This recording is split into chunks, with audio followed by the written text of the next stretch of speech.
Muy buenas tardes, mis amigos. Estamos una vez más aquí transmitiendo después de un tiempo de haber dejado en reposo esta forma de transmitir la palabra de Dios. Una vez más vuelvo otra vez aquí con un tema tan interesante para muchos que aman al Señor Jesucristo, que aman su venida y que están al pendiente siempre de nuevas predicaciones, tanto de muchos personajes como mías.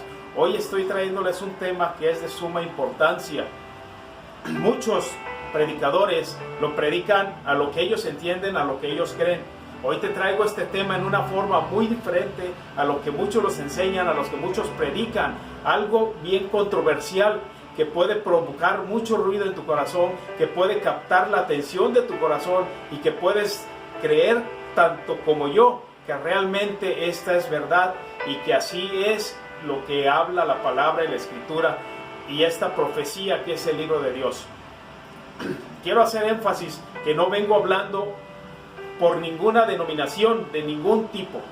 Yo no pertenezco a ninguna denominación de ningún grupo. Yo pertenezco a la iglesia de nuestro Señor Jesucristo, a esa iglesia que Él vino a formar. No pertenezco a ninguna iglesia de un pastor, de un obispo, de un cardenal, de nadie, sino pertenezco a la iglesia del Señor Jesucristo y como tal vengo a hablar en nombre de Él y con la autoridad que Él nos da a todos aquellos que hablamos de su palabra.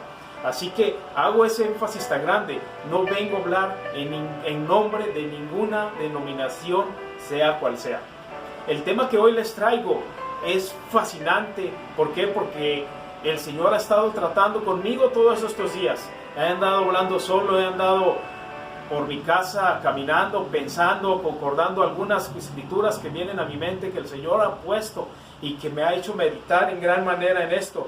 Es por eso que en este momento les quiero compartir esta pequeña enseñanza que puede ser de mucha edificación para ustedes.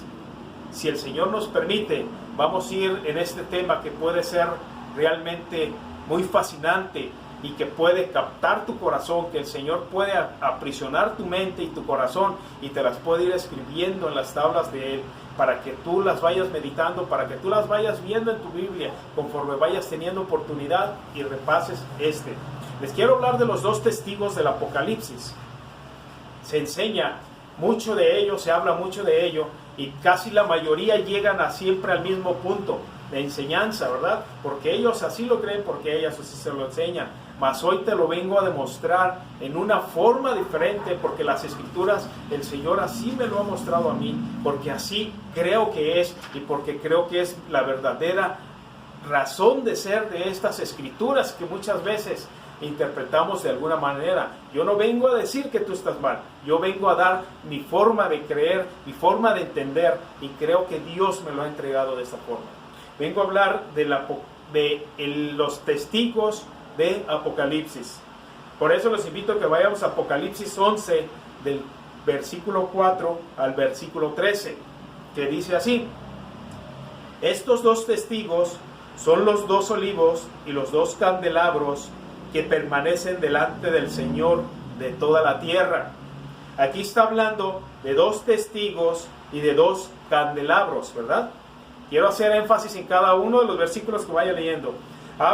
Este versículo 4 habla de dos testigos y dos candelabros.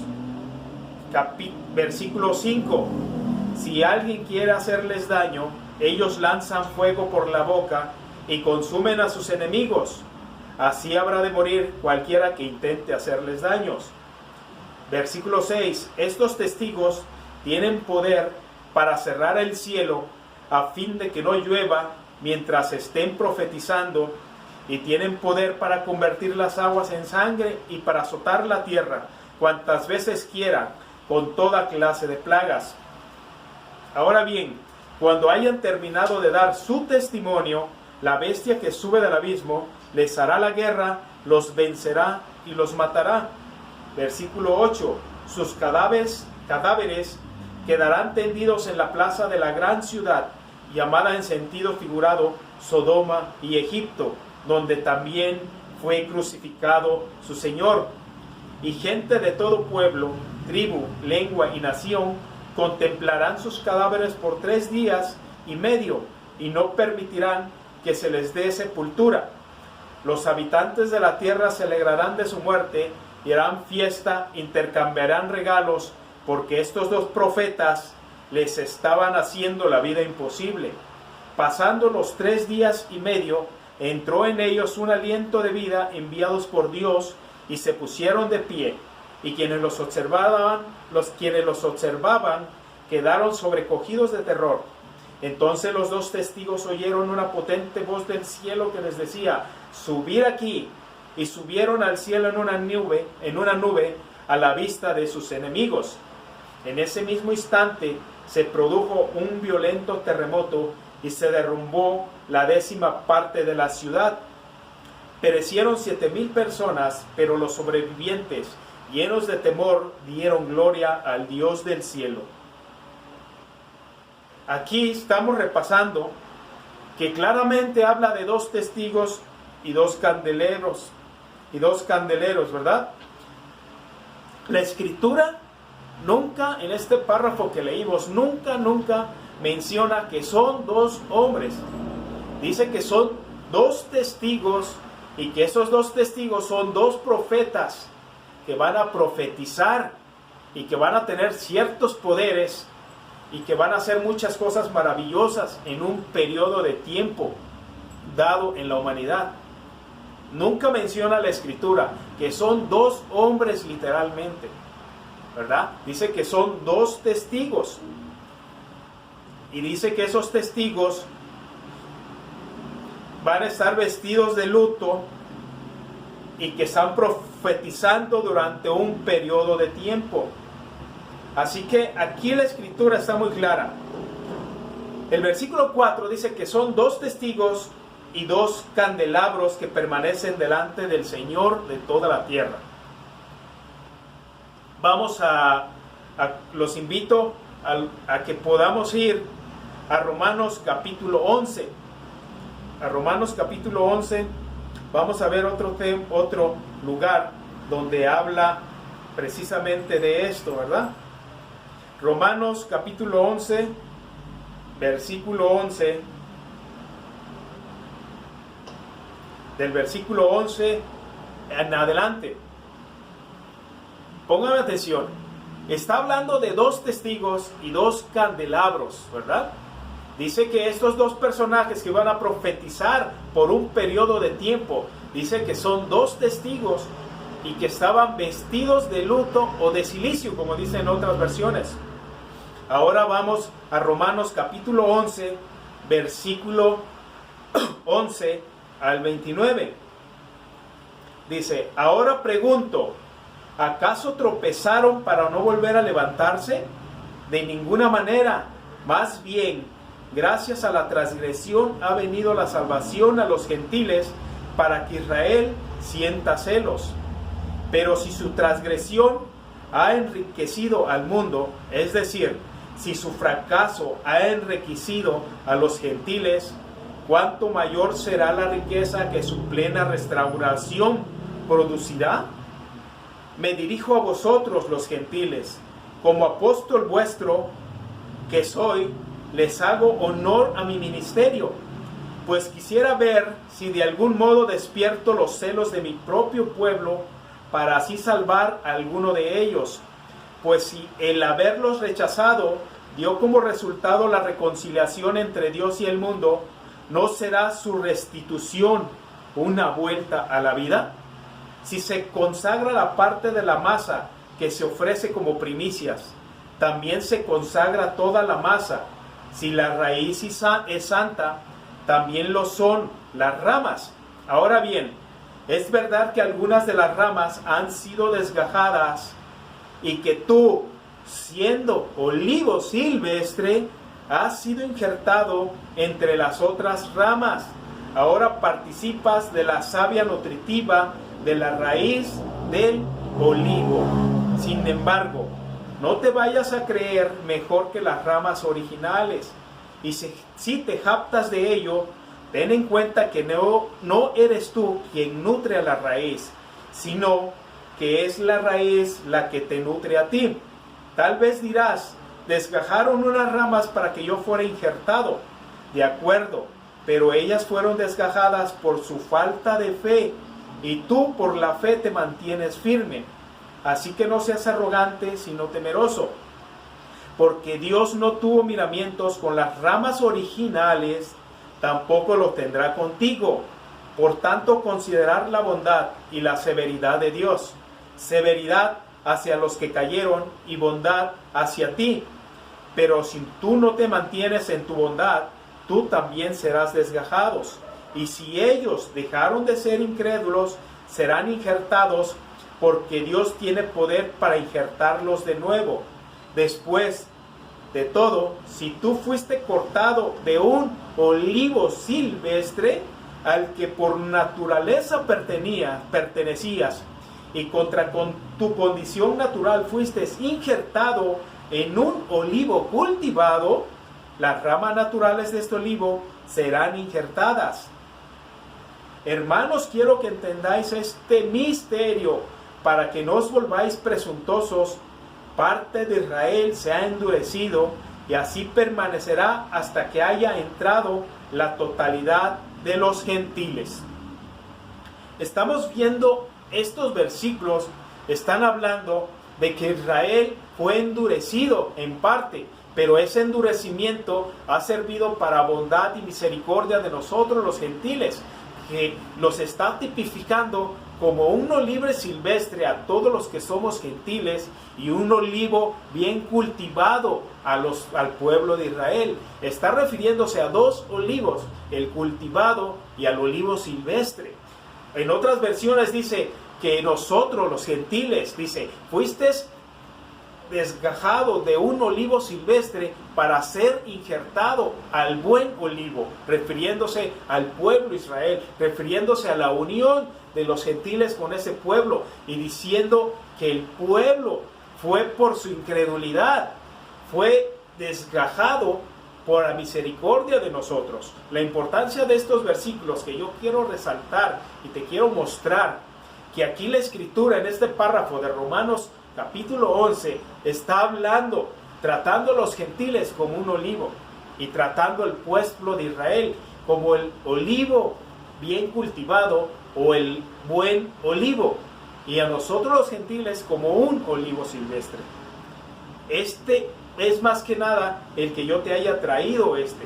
Hay otra escritura donde habla perfectamente de estos olivos y también de los dos candelabros. ¿Se acuerdan que en el versículo 4 hablaba de dos testigos y dos candelabros? Pues ahora vamos al libro de Zacarías, capítulo 4.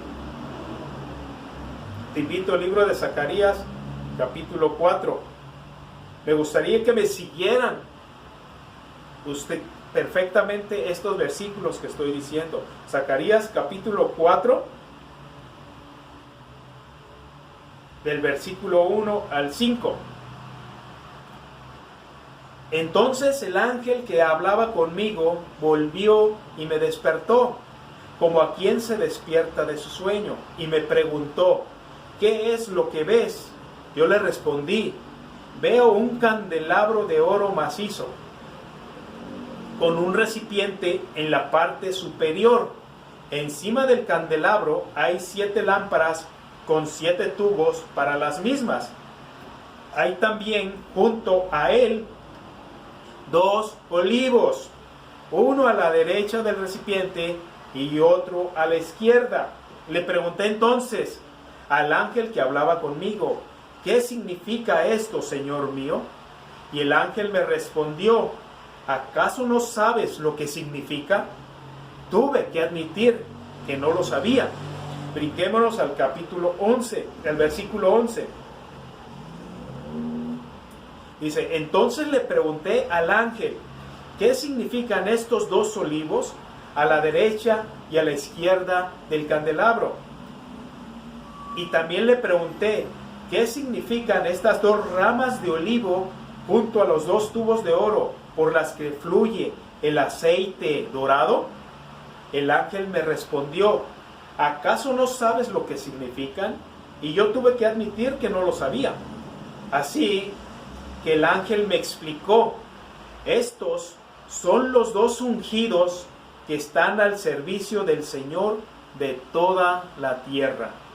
Así que el ángel me explicó, estos son los dos ungidos que están al servicio del Señor de toda la tierra. En otra versión dice, estos son los dos ungidos que están delante del Señor de toda la tierra. Está hablando que estos dos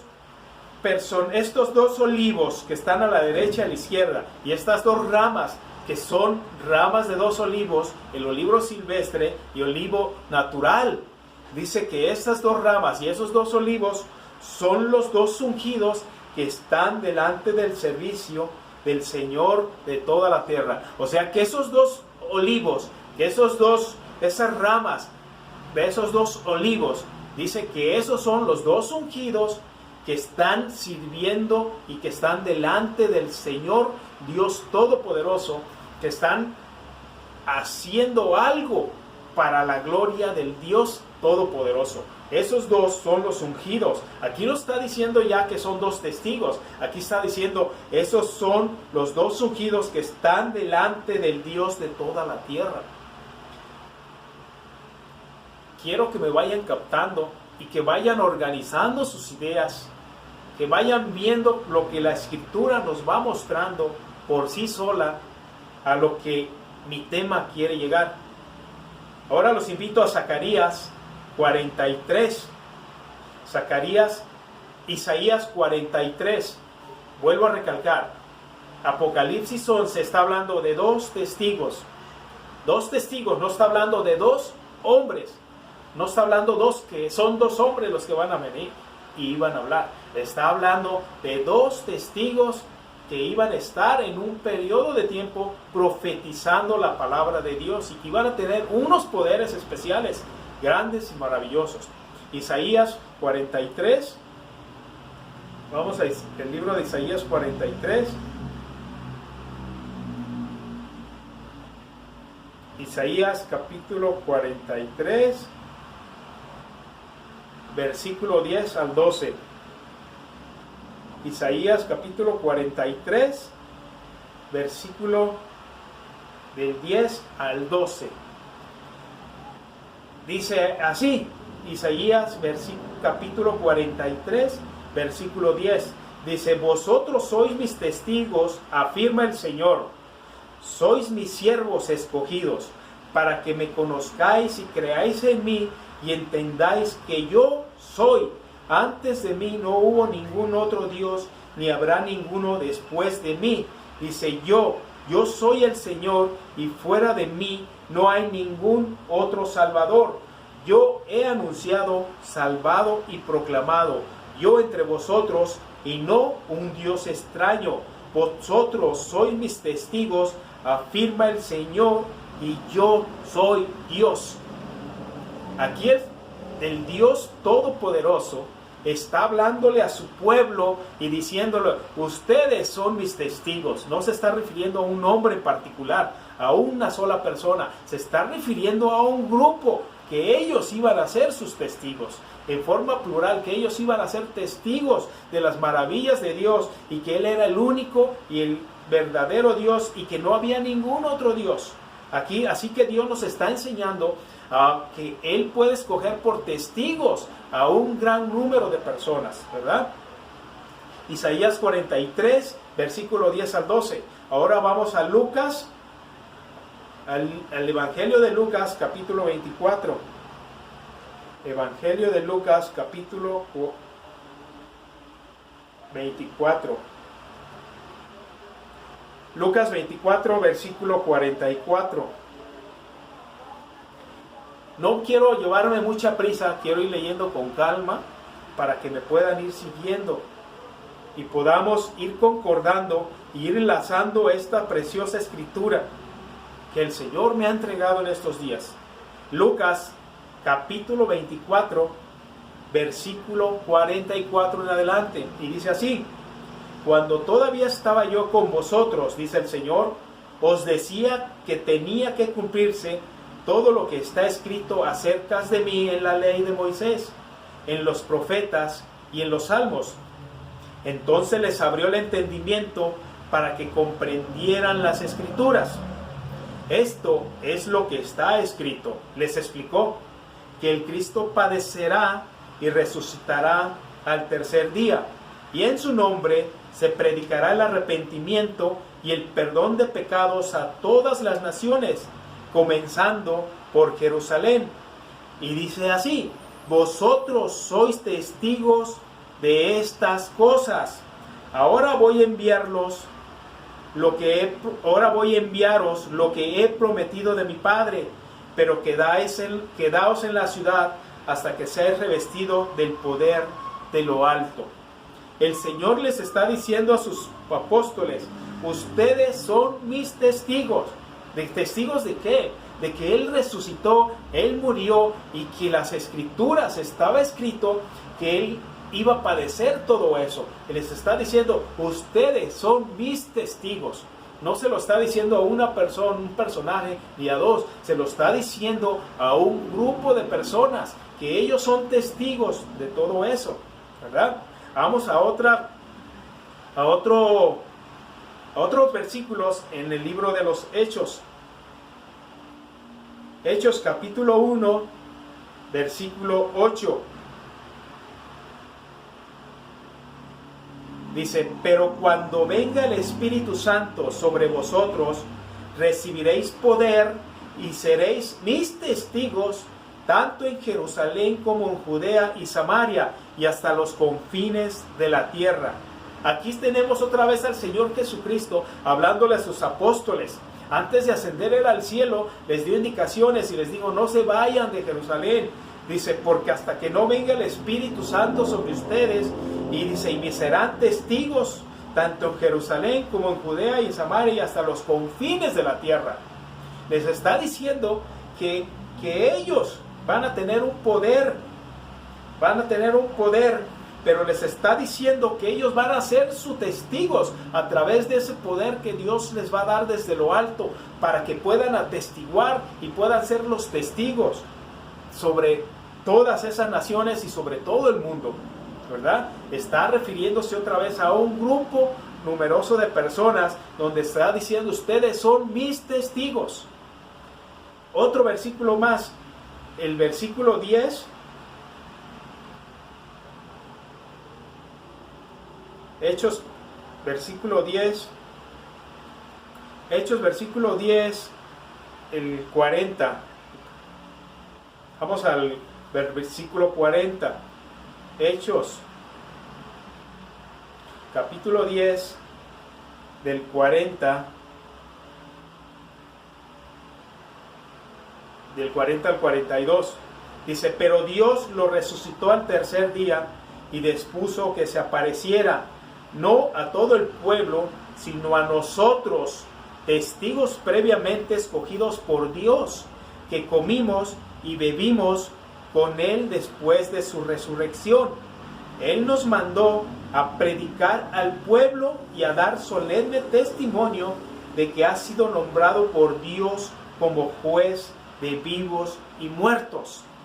Aquí estamos viendo que los apóstoles estaban diciendo que ellos eran testigos del Señor Jesucristo, para enseñarle al mundo que Él era el que Dios había nombrado para juez de vivos y muertos. Una vez más se los voy a leer.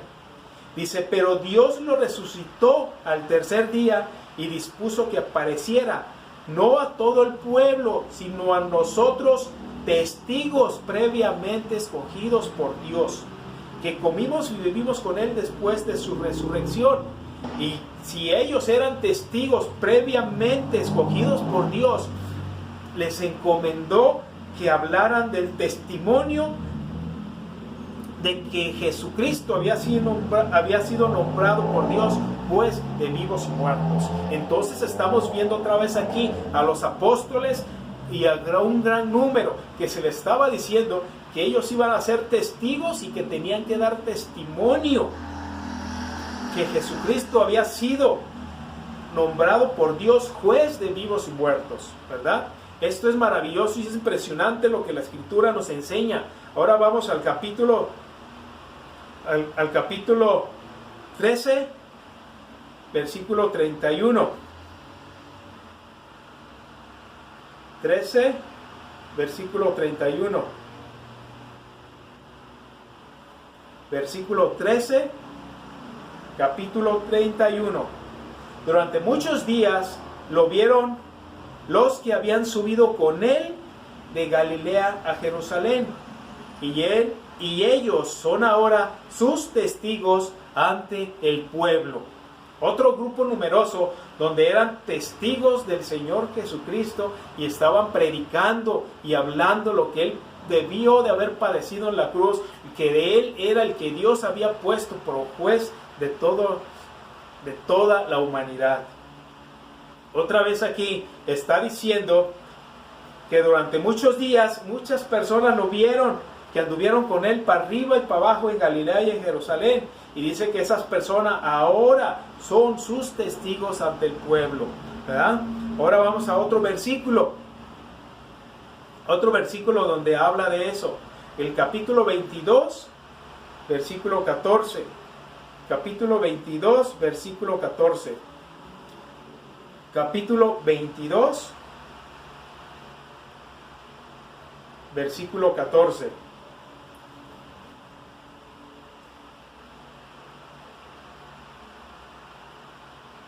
Del versículo 14 nos vamos a ir hasta el versículo 15.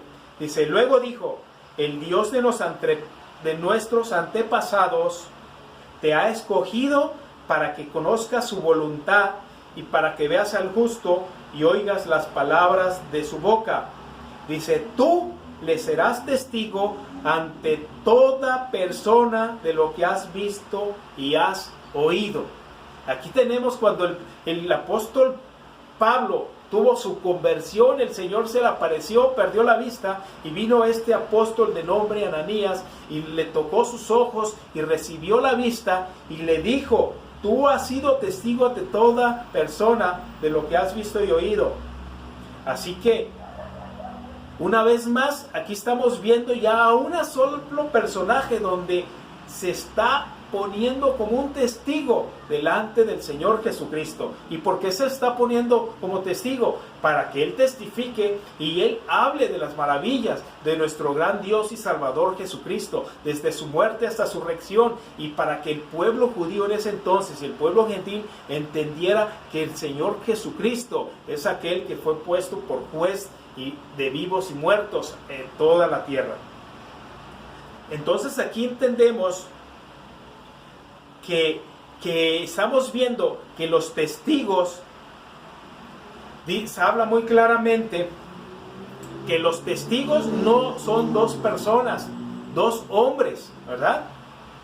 Y por ende podemos entender y captar que los testigos que habla Apocalipsis no se está refiriendo a dos hombres únicamente, se está refiriendo a un grupo de personas que tienen que testificar las maravillas de Dios.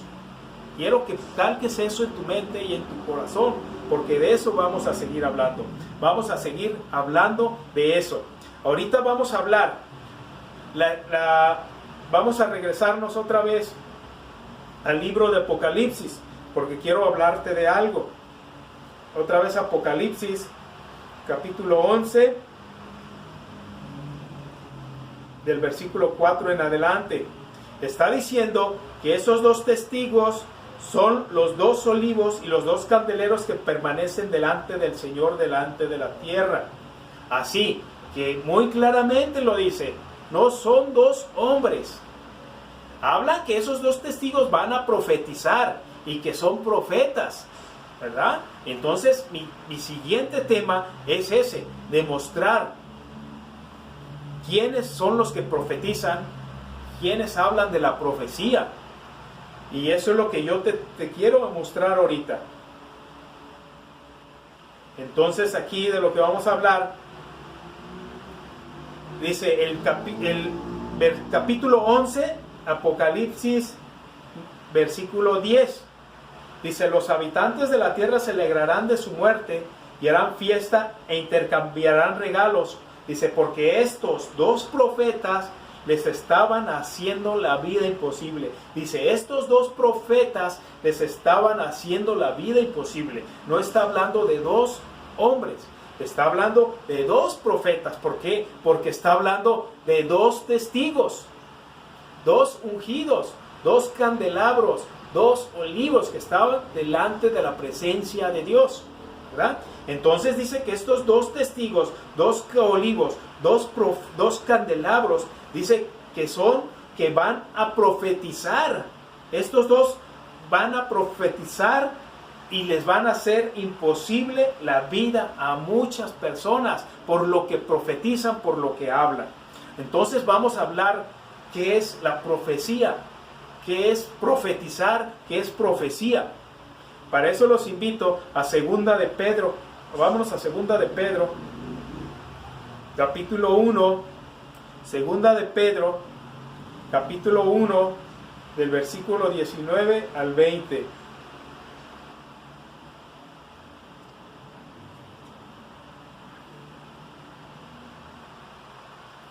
Del versículo 19 al 20, Segunda de Pedro, capítulo 1, versículo 19 al 20. Dice, esto ha venido a confirmarnos la palabra de los profetas, a la cual vosotros hacéis bien en prestar atención, como una lámpara que brilla en un lugar oscuro hasta que despunte el día y salga el lucero de la mañana en sus corazones. Ante todo, tener muy presente que ninguna profecía de la Escritura surge de la interpretación particular de nadie.